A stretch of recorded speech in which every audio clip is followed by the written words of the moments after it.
There's something interesting that has been prophesied about Sweden, and it's that there will be a second harvest. The first harvest happened when what's his name?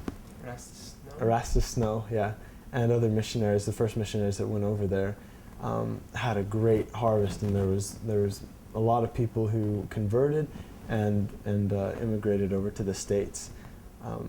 But whenever Elder Hinckley, President Hinckley, who was deceased, whenever he was an elder, he was an apostle at the time. He went over to a zone conference in England, and they had both of the England missions joined together for this conference, and there were two people in that room at that time, Hans and Leif Madsen, and they were in the different missions, so they got to see each other, and they were really happy, and they were sitting next to each other and listening to Elder Hinckley speak, and towards the end of Elder Hinckley's remarks, he pointed down at those two and said, "You two will be key figures in the coming of the second harvest in Sweden." And right now, Leif Madsen is one of the stake presidents in Göteborg, and his brother is a bishop, or I don't exactly know what his calling is, but there is a second harvest due in Sweden, and then there's been other general authorities who have said that the baptism, I think it was actually President Hinckley again, he said, and this was more of like a general thing to all the missions, if you involve the members in missionary work, you will double your baptisms in a year. And member work is the key to the second harvest. And if we can I think there's like, how many missionaries in Sweden? Like 115, 120 if we count senior couples. Yeah, it's up there. It's like 120, 130. If those missionaries and a few members are converting about 100 people, or baptizing about 100 people a year, think how many baptisms there would be if even up to half of the members got rigorously involved in missionary work. There would probably be triple. There would be, and that's what President Carlson had a vision of.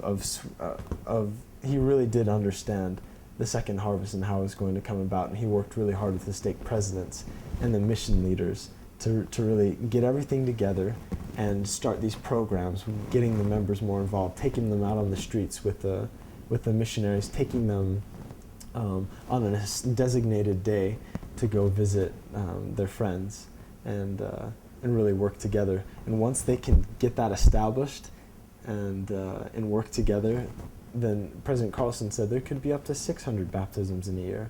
I don't see that being illogical. I don't see that being out of reach. So as a missionary, I think the most successful weeks that I had were the ones where I would try my absolute hardest to get every single member in the ward involved if I could. Or try to gain the trust of one of the members, and eventually they would get older, like a kid, and they'd get older and they'd have a love for missionaries, and then they feel close to them and want to work with them. So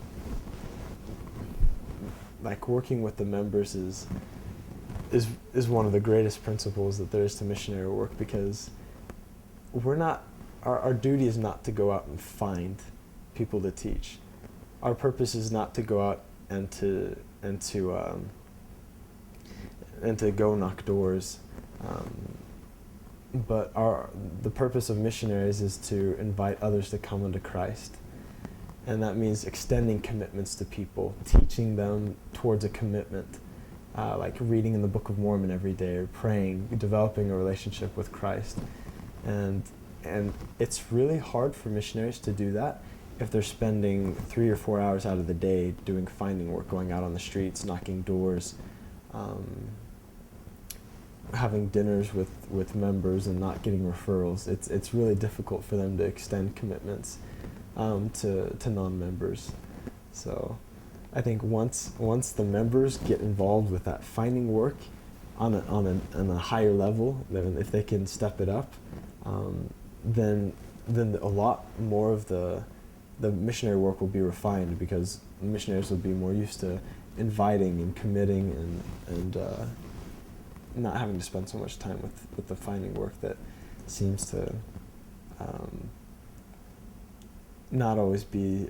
There's a lot of people that have to be dropped because they're not that interested. But if they had that system, if they had that support from a friend in the church, then I think it'd be, it would, according to the revelations that our leaders have gotten, it would be double the baptism. So.